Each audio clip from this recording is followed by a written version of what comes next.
are, another episode of Audio Mullet, and this is the highest level of energy that I can show, and I'm gonna use it just for this portion of the show. Then I'll go back to being a monotone, uninteresting person. If that's high level, that's really low level. You can do better than that. Come on. Yeah, you've heard my band. Okay, get in there. Do it like you're a band. Hello, I can't. Cleveland. I'll wake up my family. Oh, okay. Don't wake them up.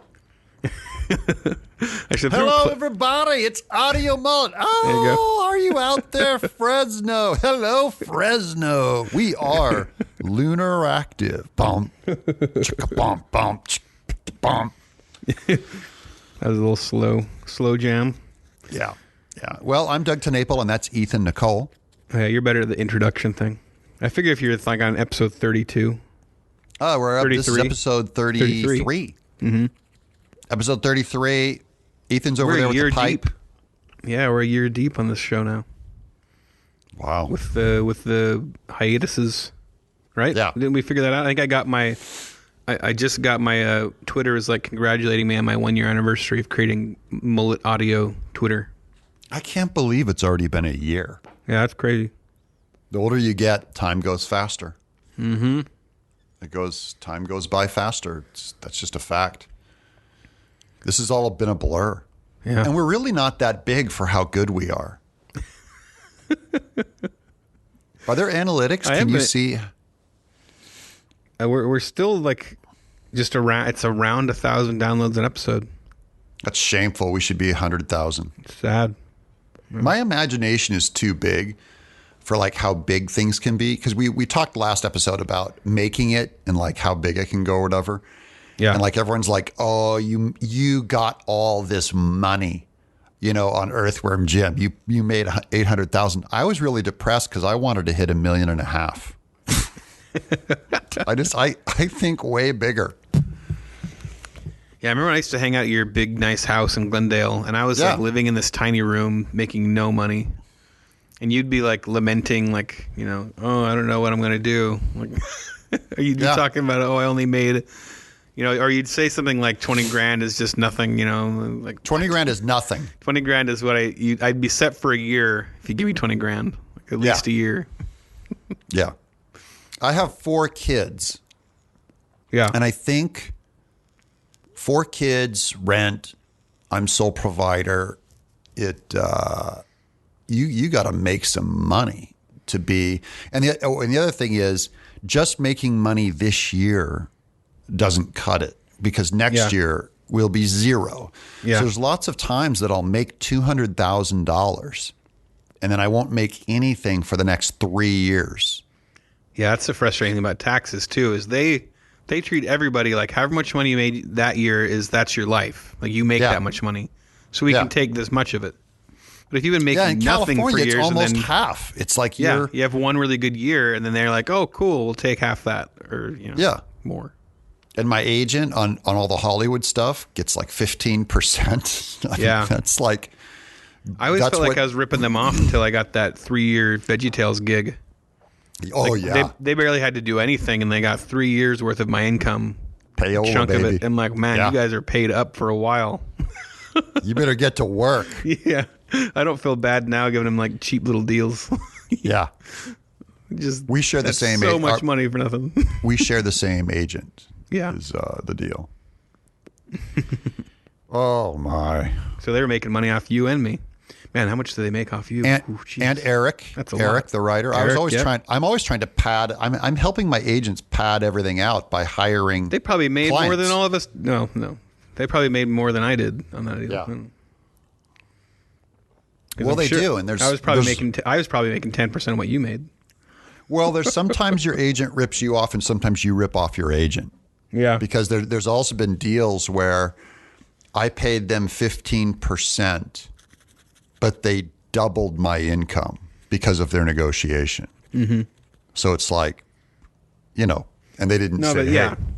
I'm not disparaging. I mean, I think it's mainly that it put into perspective, like with one good gig, like my whole career is pretty much probably worth it just for the amount of money they made on that.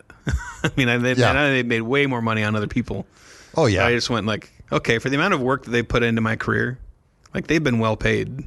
Yeah. Now. Well, this is another weird thing where, to me, I'm way more in love with friends than I am about making money off of them, right? Mm-hmm. So I'm one of their earliest clients. Like this is a huge agency, and I became probably first in around 95, I think. They've been my agents and or management. It's called. They never management. take you on now.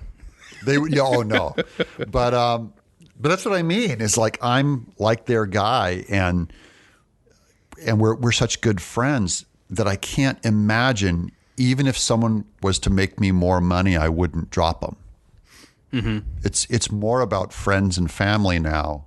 And like I'm sure they get flack for me being a conservative evangelical. I mean, this is my agent does full on like any anti-Trump guy. They do fundraisers for him. They did fundraisers for Obama like at their house.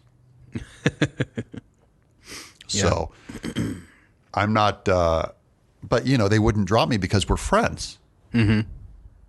We're family. Yeah, it's good. So and we it's were just going to do some emails today. Oh, sorry. Oh, good. Still going. You want to do that? No. Well, talk about politics. We're doing the single issue voter thing. Yeah, so we'll go to that one first. This is Cameron. No, this one's actually not Cameron. That one is a different guy. Okay. This is Corey. Corey Slay, I think. He says Corey we answered it. Slay. That's a name. Slay. Slegh. So it's Slugh. No, Slay. I call him Corey Slay. That's his metal name. I guess we Corey replied Slay. to one of his questions in episode 29. I'm not sure which one it was. Okay. It might have been the one. Oh, maybe that's the one that had Mike on. This is a good one. Let's hear it. Go. Okay, so he said, I, like Doug, also consider myself a one-issue voter. So as I think about what that means, and if there would be a way to prove that it's true, I thought of the following scenario. For single-issue voters, that's me, and we're talking about abortion here is the number one, life first. Yeah.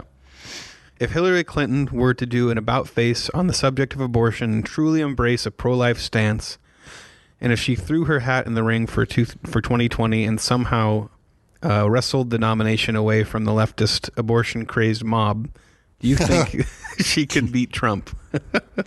This is. Do I think she could beat Trump? Yeah, I guess that's a little different question than would you vote for her. To me, you just go, would you vote for her? If that's the more bigger thing. If she took the more pro-life stance than Trump, I think is really the question, right? Is she really a single issue voter? Yeah, like we've talked before. I've had this conversation with Scott Derrickson. Okay, who's a big lefty, liberal, not a lefty. He's a liberal, and kind of somewhat pro-life. I think he's convinced on that end. And this goes to all the Democrats, the pro-life Democrats, who I know are making a big mistake. But, this is for the single issue voter people, is what happens when the opposition, because culturally, right, we're all trained to think of like the opposition, Democrats are all baby killers, pro-baby kill. Yeah.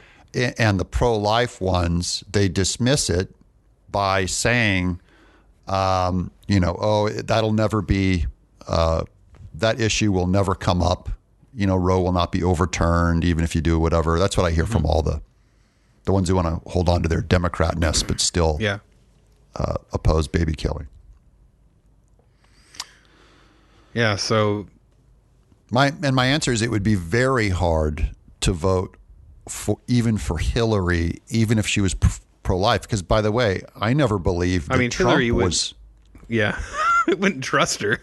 Yeah, and I never really believed that Trump was super pro-life. But so she's a different example. Pro-life things. Somebody who is kind of new and you don't really know him yet. Like say Andrew Yang or somebody like that. Yeah, he's kind of fun to follow on Twitter. He's like, there's certain things he says. I'm like, he's kind of cool. I kind of like this guy. Yeah, I hear that a lot from people. I really don't follow him much, but I've heard nothing but positive things about him being. Yeah, he's real positive. He's really, he'll talk to anybody. Anyway, so what if he made passionate, really clear, articulate arguments for pro-life. Yeah. On the Democrat stage. And to make it even more crazy, what if the Republican abandoned the issue? Yeah. And said, I'm pro-choice. Mm-hmm. Okay. So, but this is what's weird. Okay. The Republican. If that happened, I'd do it. I would vote Democrat. Yeah. Yeah. That's pretty easy choice, honestly. So for you, it would be. For me, it would still be difficult because I belong to a pro-life party. Republican Party, and the Democrats are a pro-baby killing party. That is, they took out the word rare, like they want it safe and legal. They no longer put safe, legal, and rare. They across the board fight for killing more babies in the name of reproductive health or whatever label you want to call it. Mm-hmm. And as you look at the abortion rates going up or down, it is not 1-to-1. Oftentimes you'll get a Republican president and abortion will go up. And oftentimes you'll get a Democrat president and abortion will go down because there's a lot of other factors playing into how many babies we actually kill than just who's in office. It could be economics. It could be cultural, approval or whatever. Yeah. So I would have to be convinced that voting for a pro-lifer in a baby-killing party, would happen. For instance, if because down ticket votes also happen with senators and congressmen, and oftentimes they can have more influence on the actual laws, let's say, that they could get greatly strengthened. So it's almost like, what would you do if a Jew ran in the Nazi party? Would you vote for a Jew who ran in the Nazi party versus a Nazi who ran in the Jewish party? So you're saying that abortion is inherent to the view and it can't be removed from it? Well, it became a party issue recently. I mean, it's becoming, and what's surprising me is how pro-life the Republicans are getting as a party. Mm-hmm. Like Republican. I think this is why. Like, it's a powerful dividing issue. So if you get people to take a side on it, you get them in your party or in that party. Yeah. So the question, you can actually remove the abortion from the discussion. It's how much power does the president have on any single issue versus his party? Yeah. Is kind of the question, because it'd be no different than if you were talking about climate change, to someone who is very pro-green. Would they vote for a Republican who was the super environmentalist if they knew that the entire party was also pro-business and pro-expansion of fossil fuels? Mm-hmm. Would they go for Mike Pence, their avowed enemy, if he came out and said, I'm pro-green, and they were single-issue party greenies? Would they go for Mike Pence, even though he was in a party that was totally for fossil fuels, versus the Democrat that said, the global climate change thing's a complete hoax? But they knew that the Democrat, because of his party, would get a lot of stuff done for their issue. But if a Democrat went super hardcore pro-life, super outspoken, even if their party would never get on board with it, them winning the presidency would have a huge impact on that, right? On that that's what I don't know. I don't know. I think that Trump is going to have a big impact on what we now call a Republican. Is Trump having a big effect on the wall? It's shifted.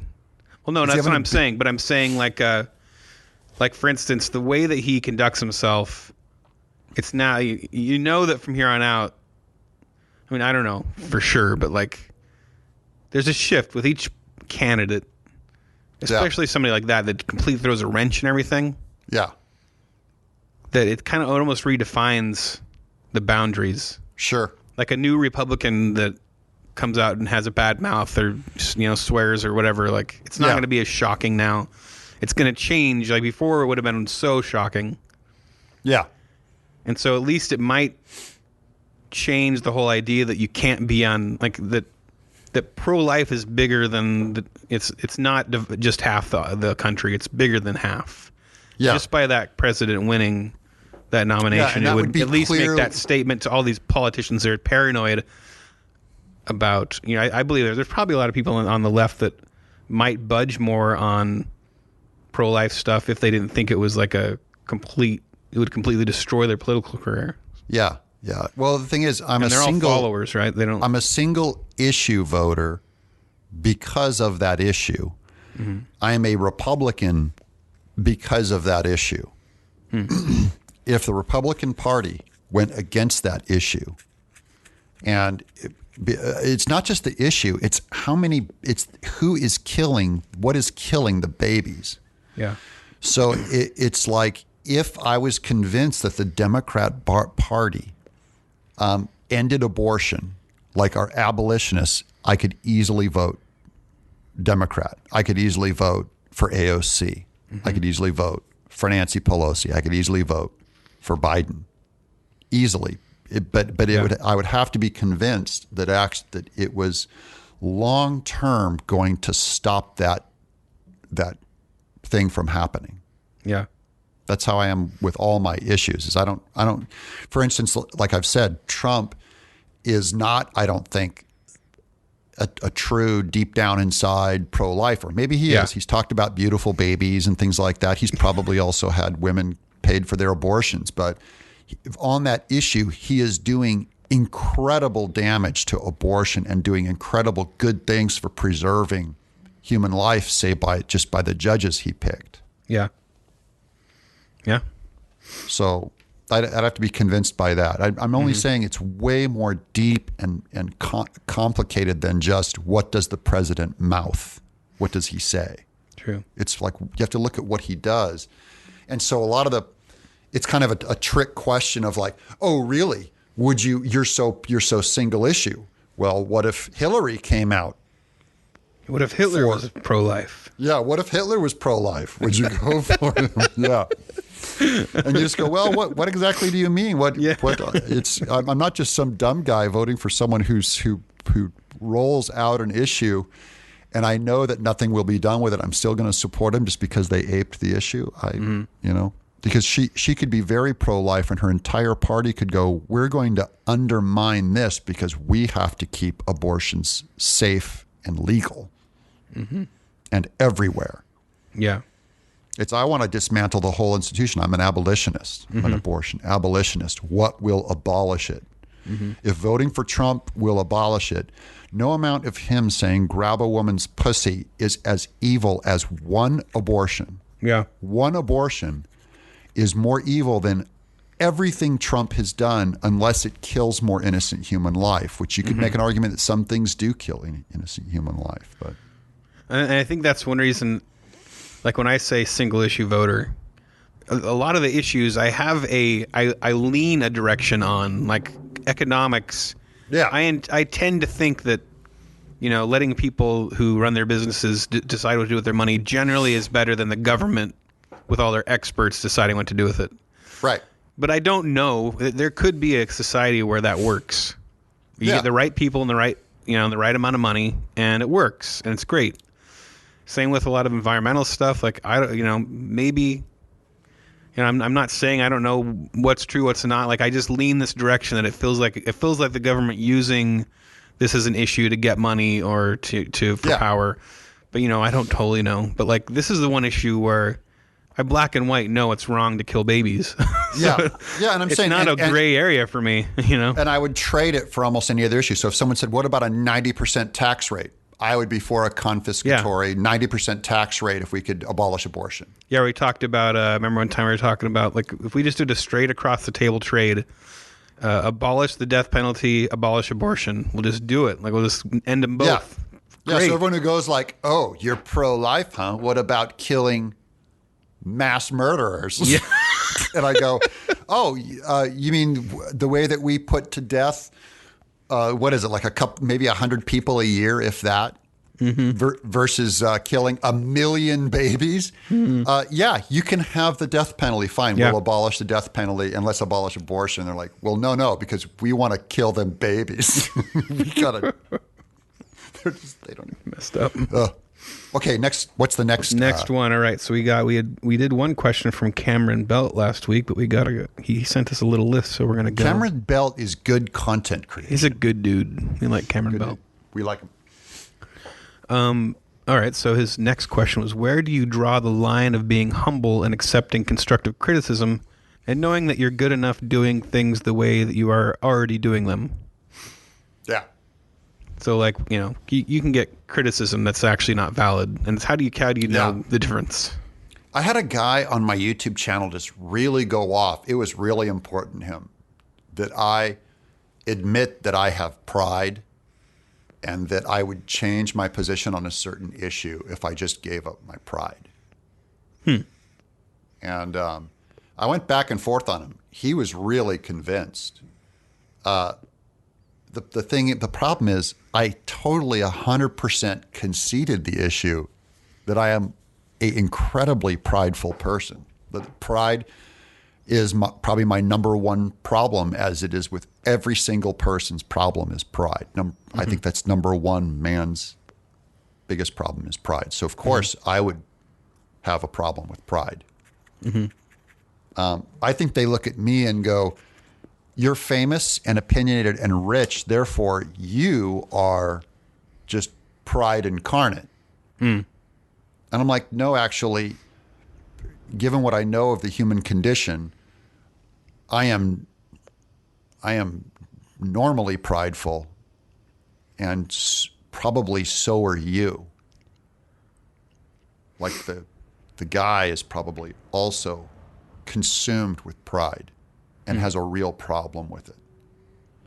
So I totally conceded the issue that, yes, I have pride, but I didn't believe that the point that he was trying to get me to concede was due to pride. So, yes, I am a man consumed with pride. That is my number one issue that I have to deal with. And so the question is, why didn't I just concede the point because he called out pride? Shouldn't I just give in and just go, oh, humble. You're right. No, he was actually wrong. He was wrong about the thing that he wanted me to concede. And I'm also a man still consumed with pride. Yeah, I think that for me, a lot of it's, and there's different things. I think he might be talking more about like artwork and stuff. Yeah. That's what he's talking about. You make a book or something and people give you their criticism. Yeah. To some extent, all criticism is valid to some extent because you're trying to make a book for everybody if you're making a book. So at least getting a sample of response. But you also have to look at the person. If they're giving you like advice on how to make a book and they never made a book, then take it with a large grain of salt. Yeah. So I think that's the one that for me, like I remember I had a friend that I used to send my scripts to. And he's a guy who loved to write movie reviews that were scathing. Yeah. And so he'd write me these scathing reviews of my scripts. Then I realized he'd never written a script in his life.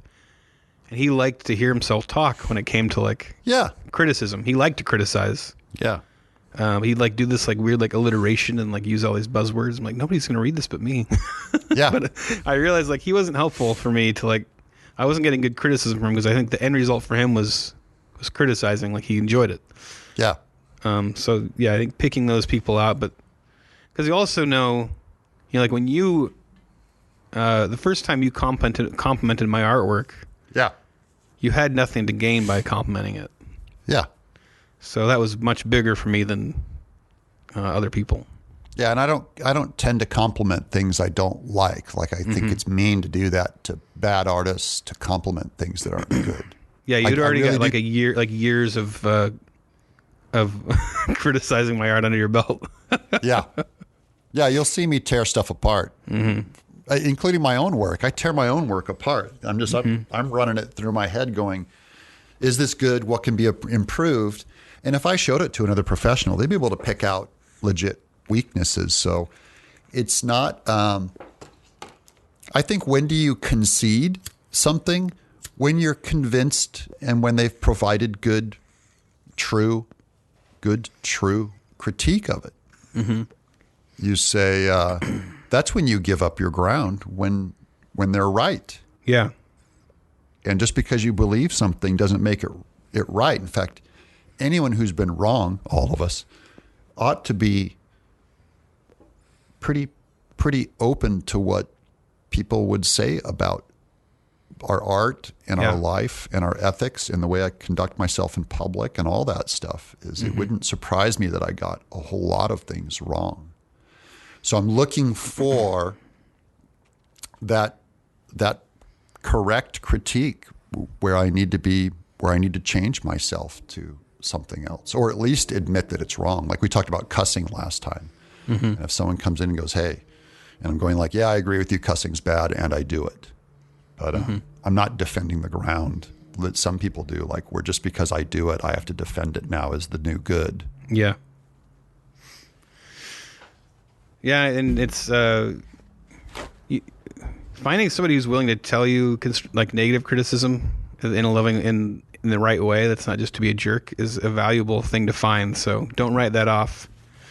But it also can help if somebody gives you some negative criticism and it hurts, but you want to know if it's valid. Like you could bring it up with other people now and say, "This person said this. What do you think of that?" And they might feel a little more free to be like, "Yeah, they kind of have a point." Like they might not have given you any negative criticism, but because that person was willing to like bring it up, they go, "Well, kind of." But you asked me. This is a probably 20 shows back. You said, "How can you be so blunt or opinionated about your stuff and so confident?" Was that right?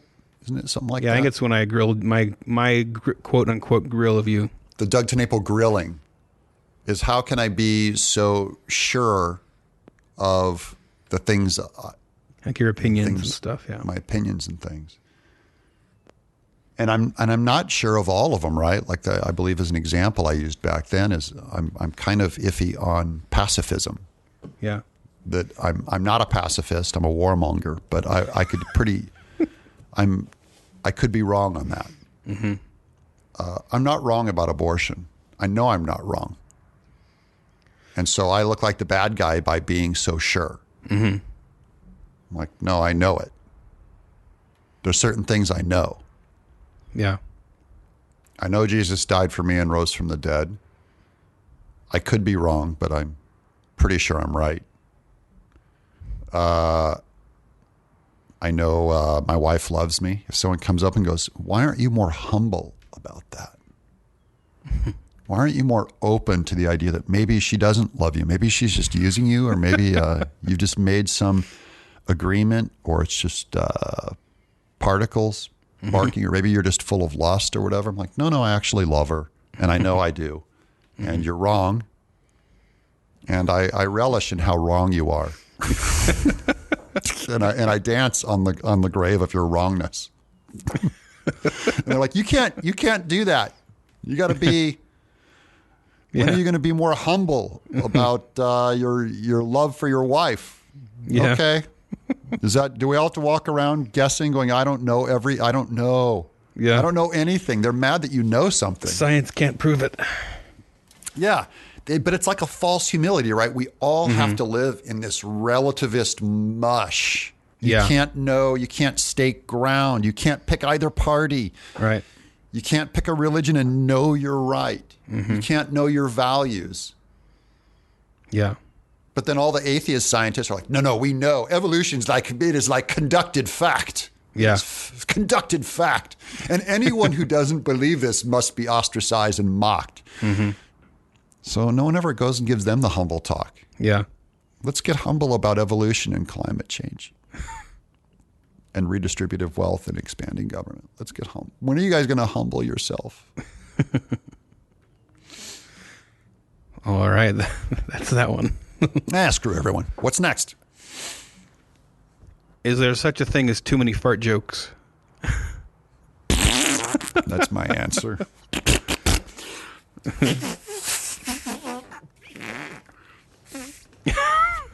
I can't do I'm trying to put my two hands up against my mouth and do the butt sound, but I have a beard. You can't do that sound effect if you have a beard. It doesn't smack. Maurice LaMarche does a great fart sound effect. He does? Yeah. We did this. It's funny because this is way off topic, but I did this project with Yardley Smith from The Simpsons, Lisa Simpson, and we created this pitch, the show pitch, and I wrote the script for it. They did this whole thing, and because she's used to this traditional voice acting where all the voice actors work together in person. Yeah. Which nobody does. I prefer that. But it's so rare. Yeah. And she's used to doing a table read. Like, they all get together and do a table read, and then the writers work off the effects of that table read and see what didn't work and what did work. That's because Simpsons came out of sitcoms and not real animation. Yeah. Usually in animation, the voice actors never meet each other. They're never in the same room. So for this thing, she invited all these voice actors to come, and we did a table read, and a lot of them were like, "What?" Yeah.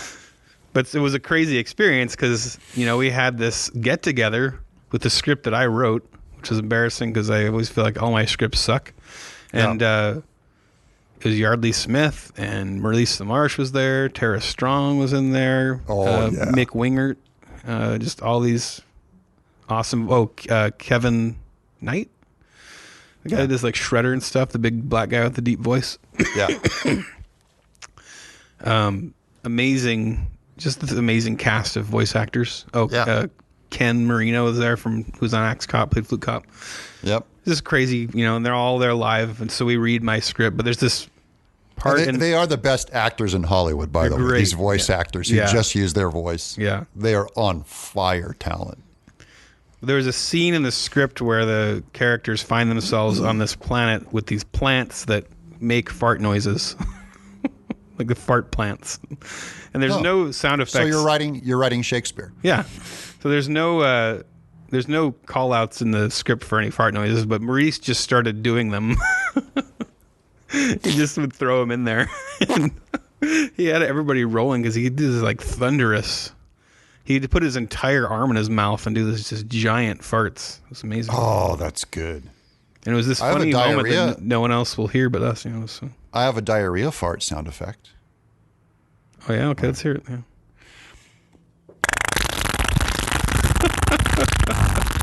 Is it really a fart if there's diarrhea in it? That seems like you've crossed the line into those non-fart. are they're foops. It's a fart poop. Foop. That's like the nice way of saying shart. Yeah, shart. Foop. I think we're saying no. There's not too. There's a time and a place for your fart jokes. I don't know. What would Jesus say?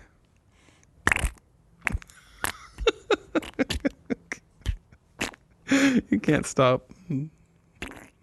Forever. The rest of the show. Is there too many fart jokes? I'll answer it. For the next hour. Wow. What have you done, Cameron? What have you caused? If Mike was on the show, he'd be gone now. He would. He'd just walk out. He can't handle this kind of stuff. This is not crafted literary humor like we do at Riff Tracks and 327 pages. We craft our jokes. E.G. Wodehouse, Gussie Fink Nortle, your man Jeeves. Oh, I went to the apothecary, and the divine light cometh down. Wow. All right, let me know when you're ready to continue. Just going. So, everybody. Oh. How do you feel about fan art of your own work? How do you feel about people selling that fan art? So I just want to jump to the next question. I don't have a big opinion on this one. I don't either. Happen and much. I hate. Yeah, and how do you feel? How do you feel? Feel. When you're asking someone how they feel, I always feel bad for those guys that they seem happy, but they spend their entire career like drawing other people's cartoon characters and selling it at Comic-Con. Like they just have a big booth and it's all drawings of Deadpool and stuff. Yeah, I feel that. I know, That dude. I seems know miserable. tons of artists that do that, and I've even tried it on like Instagram, where I'll go, okay, I will draw a cool monster, a cool new thing, and see how many clicks. Yeah, nothing. It gets nothing. Then I'll do an Earthworm Jim. Yeah. Lots of clicks. Then I'll do a Batman, the most clicks of all. Yeah. Yeah, like I get So the it's like- allure. And Yeah, so it's like, I think if there I are draw artists. Oh, go ahead. someone else's IP, if Yeah. I draw Mickey Mouse with a joint in his mouth, I'll get lots of clicks. Yeah. If I just draw a monster with a joint in his mouth, less clicks.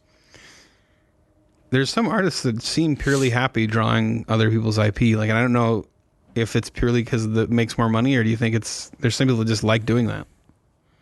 I guess they just like doing it. I don't get it. You and I, we create. Yeah. We create new and we create feel- our own. And it's I feel fun. like a total prostitute when I'm drawing Deadpool for somebody. Oh, I've had I despise at least it. one person had me draw their Deadpool cover. Hate it. Hate Deadpool. I hate it. I don't like drawing other people's characters. I feel You know, like it's I'm any taking character, credit for yeah. the good work. Like, I have no right to draw this character. I didn't make it up. Yeah. That's Anyway. his thing. Yeah.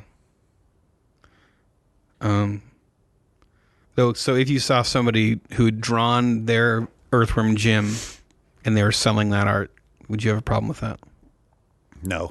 Yeah, I wouldn't. If I saw, I wouldn't have a problem either. If they were selling like full it's on illegal. T-shirts, I have a problem with stomping on other people's IPs. yeah. Like If I it's don't if- like because I make my money on my Yeah. IP. If it's an original piece of art, I wouldn't have a problem with it. But if he's selling like T-shirts, then I'd have a problem with Yeah, it. and I see that all the time. There's rip-off Earthworm. In fact, Catherine Garner, who's the colorist in Earthworm Jim, Yeah. I've seen scumbags just flat out take one of her Earthworm Jim drawings, paintings, which, by the way, she doesn't even have the right to do because she doesn't own the Earthworm Jim license either. Yeah. But she would do like a whole Earthworm Jim fan art. She's just a big fan, does a big painting on her page. She's not even making money on it. She's not trying to sell it. And then some guy will just download that, take that JPEG, Yep. slap it on a T-shirt, and sell it. Yeah. I don't know how much money he's making. Those are but the real. I mean, that's scum. scumbag. Yeah. Yeah. There is something really flattering though when you see somebody do fan art of your art. No, I don't care. You don't care. No. I think it's cool, especially if it's a kid or something. A grown man, I'm a little bit like, dude, why are you drawing? Oh, yeah. No, when kids do it, it's great. Yeah. Because kids are pure. They're not trying to make money on it. They're just drawing their favorite thing, just like when I would draw, Kermit the Frog as a kid or something. They're drawing their favorite little guy. Yeah. That is true fandom. Yeah. When an adult's slapping it on a T-shirt, On T-shirt. But I mean, like, if they're like, even, if you're on Twitter and some guy's like tweets you and goes like, check it out, I drew your character. I see it happens for you all the time. It's a little flattering. like, but I also to kind of me- feel, I'd rather they just draw their own character, I guess. I don't know. no, I like it. I like it when famous people do my art. Oh, yeah, that's great. That's Well, because, they got flattering. nothing to gain. Yeah, it's amazing. Yeah. Yeah, I see famous people do Earthworm Gems, and that's cool to see it in their style. Yeah, okay. Well, that's good. Okay, his last question is it better to just let something go and let someone continue to look stupid, or to agree to disagree when you know you're right when I'm in an argument with your... Wait, I think he might have worded weird. Yeah, he's changing subject matter. Yeah. But go ahead. When I'm in an argument with, I think he was with my significant other. Yeah. Better, let something go, let something continue to look stupid. Yeah. Okay. So if you know that your significant other's wrong, but should you just agree to disagree rather than like hold your ground? I think that's what he's saying. Almost always, yes, with your spouse. Agree to disagree. Agree to disagree. Almost all. So, for Yeah. instance, if my wife's into essential oils, Mine too. I'm They're I'm big in not our gonna family. touch- What is with this? I know she walks in and she smells like peppermint or eucalyptus. And I'm going, I guess it's nice. That is not a hill I'm going to die on. So I champion her essential oils. Every time someone has a cold, she's like going, "Oh, you need whatever thyme. I don't know, Yeah. rosemary. Yes, honey. Apply the oil. I know it does Frankincense. nothing. I know it's a giant, frankincense. Well, all day. frankincense is biblical, so It's just, I know it's a giant placebo, and man, I'll give her that all day. Mm-hmm. But that's not even a hard one. But if, let's say, when I drink too much and I'm talking too loud and she doesn't want me to embarrass myself. Mm-hmm. So say, honey, you're talking loud. Well, she's probably right. Yeah, which is always. Always. Or like, what if your wife talked too much or only talked about herself, and you knew she was embarrassing herself? To protect her dignity, you'd pull her aside and say, you always talk about yourself and you talk too loud or whatever. Mm-hmm. That's one that I wouldn't let go. I would say to keep you, it's like letting her walk around with a booger on her nose. You go, do I want to hurt her feelings, or do I want to preserve her dignity for others? That's a fine line. So I'm not trying to make her look perfect. It's if there is something really stupid, like let's say that she didn't believe in vaccines and that was really unpopular and she was going to go super public with it. Yeah. That'd be a tough I'd go, one. hey, be careful out there. My wife's a nurse, so she'd never be that dumb. Yeah. That's what I'm saying is, what if she did something that dumb? Try to get that stuff out of the way before you get married. That's true. We should create a checklist. How do you feel about vaccines? Like if she wore the pink hat and went out and was all pro-choice, I'd argue with her about that to the bone. To the death. Yeah. I'd Is be like, the earth no, lady. flat? Yeah. Yeah. Or what if she was a racist? What if she went out and was like against interracial marriage? I'd go, honey, we got to talk. I'm not going to let this one go. Yeah. You're going to destroy yourself and our family and your job, and you're embarrassing yourself. But those are never marriage arguments. Marriage arguments are always over the dumbest thing. It'll be like, we shouldn't have eaten turkey last night. It should have been roast beef, and now I'm not going to talk to you for 24 hours. Yeah. No, those I believe in always letting go. So anything trivial, it's, honey, you're right, and I don't care is kind of the thing. Yeah. Like we have that over travel. Like she always wants to travel around the world, and I hate going anywhere. That's just an argument I need to lose. Yeah. So she's like, and it's incredibly inconvenient to me. Mm-hmm. But I'm like, if I'm going to participate in a marriage with this woman and she wants to travel and I don't want to travel, we're going to travel. Because she has a right to do, if she wants to ruin 5 days of my year. Yeah. We're going to go to Japan next year, I think. Wow. Yeah, okay, we'll go to Japan. Okay. I hate it, and it's a waste of money and time and stupid, but yeah, we'll go to Japan. And I always enjoy having traveled, but just, once you've done it. I'm like, if it was my choice, who cares? Yeah. It'll be my 6th trip to Japan. So big deal. Impressive. And she's picking all the tourist things to do. They have their big long list of things to do. And she's staying for 2 weeks. I'm like, look, I'm not going. What's the minimum amount of time I have to go before I can say I'm a good husband? Is 5 days okay? Can I just be with you 5 days in Japan? And you and my daughter, Ami, who are all into Japan, you can stay longer. I'll be there 5 days with the boys, then we'll go home. You and the girls go trek. So I'm going to go see this big gong and this temple and this whatever. And I'm like, yeah, you go do that, because and it's really to spare her my terrible being. I'm like, I don't want to ruin the trip for you and just sit there and roll my eyes at everything. So I'll be enthusiastic for 5 days.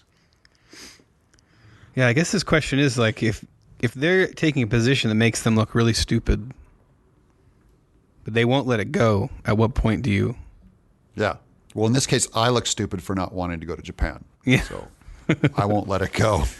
I'm trying to. I mean, my wife's too smart. I can't ever think of a time where she looks really stupid to anybody. That's generally me. Yeah, I'm the dumb one. Yeah. So that's a tough one to answer, really. Yeah. There's no answer. All right. Okay. Is that? I can see if there's any other questions. Those are all of Cameron's questions. See if there's anything else. Otherwise, we'll. We're at 45 minutes right now. Yeah, we're done. We went long last time.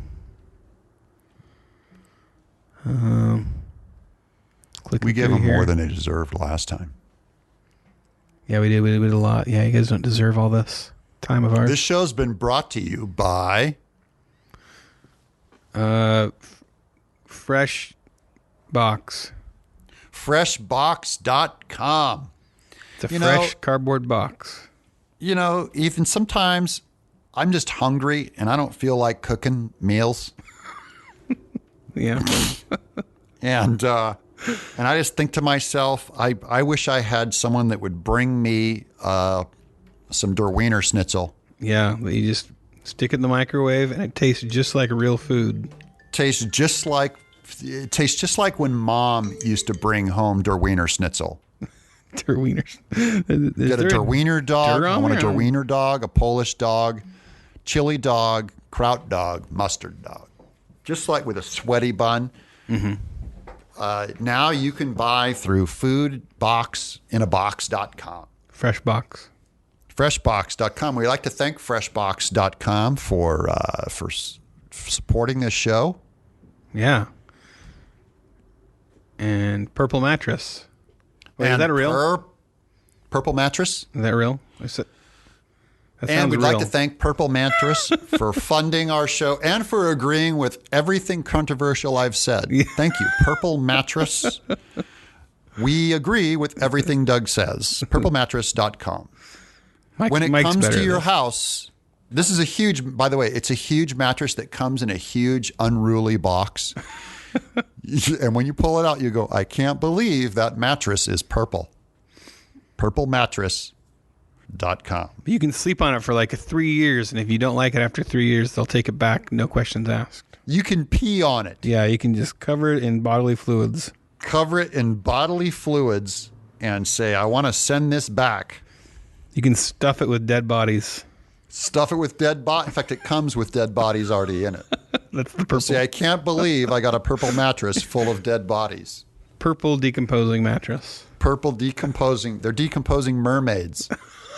Full of decomposing mermaids. Purple mattress.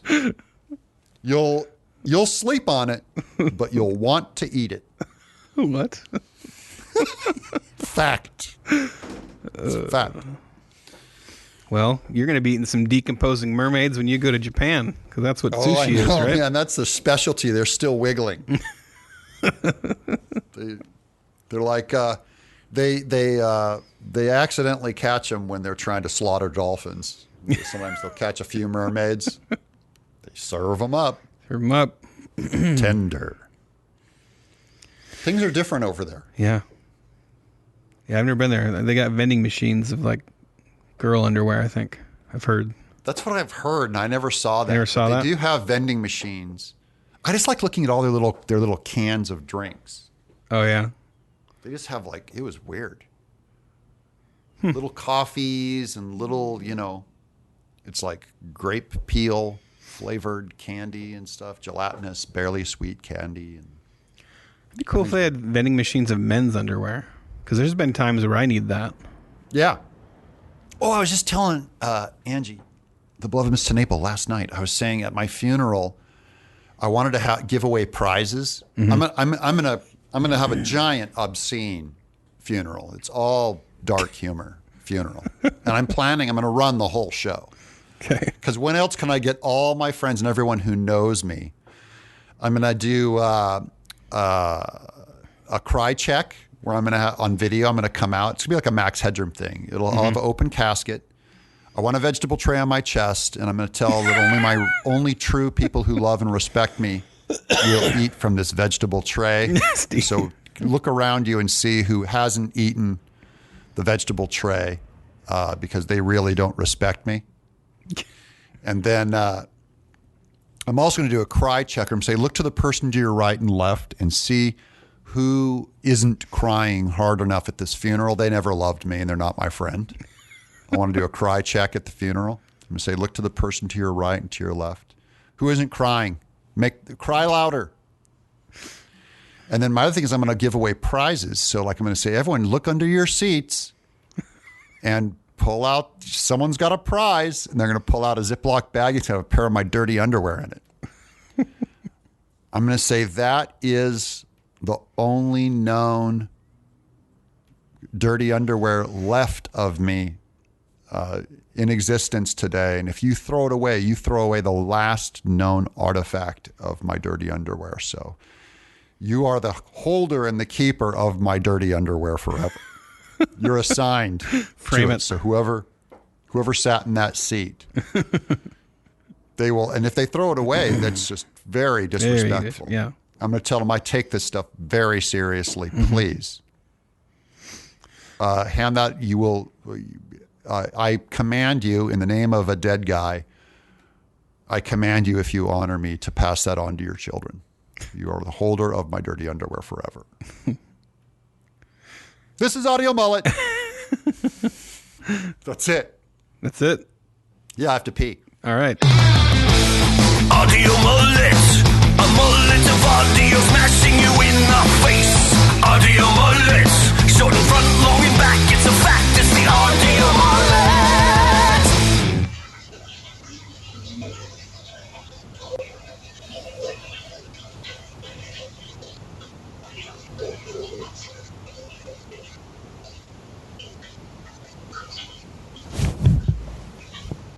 That is the sound of Doug peeing. Oh, there's the flush. Hold on. There's my coffee. I was on the plane last night and I peed 4 times on the plane. And then I'm all paranoid going like, wait, peeing a lot is that's a sign of diabetes, isn't it? Is it? I was all terrified. Yeah. You can we should record this. I should record this story because it's funny. I'll save it for next time. You want me to do a quick funny story? No, I'm not going to do it. I think let's see. Am I still recording on this thing? Yeah, this is recording. I'm done recording. I'm recording on I have a little thing that just auto records any Skype conversation I'm on. So that's still going. So I could grab it off that. Okay. If it's gold. We were on the plane and I had to pee, right? Got to pee. And I walked past, the stewardesses are sitting up right by the bathroom, by the captain's chair. I was in first class. Yeah. And I go pee. And I always feel like they're looking at me being 6'8", going, what's that look like in there? So then I go back and I sit down, and 15 minutes later, I have to pee again. I looked at Angie. I go, oh, Angie, I'm so embarrassed. I have to pee, and those women know that I just now peed. They're going to know that I have like a small bladder or something. And I was super embarrassed. And she goes, just go. So I never go see pee. them again. Come back and I sit back down. That's right. 15 minutes later, Angie, I have to pee.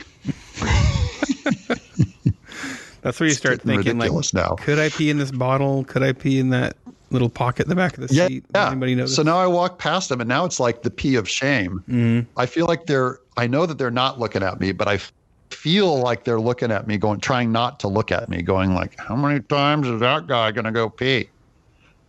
And I won't look at them. No eye contact. I go pee. I sit back down. 15 minutes later, Angie, I go, I'm going to go pee in the tail section. She goes, no, just go up there. So I went pee a 4th time. It was the biggest shameful pee parade. All I could think about were those ladies. I didn't want them to see me get up to go 4 times. If you could grab some kind of if you could find like a Phillips head screwdriver or a wrench or something, and every time you go back, like, man, this bathroom needs a lot of work. Good thing they got a technician on board like me. Like, they think you're working on it. Yeah. I just need a tool belt. In here. Yeah. Tool belt. Hey, what number of episode is this am I sending you? I just sent you 33. I think this is 33.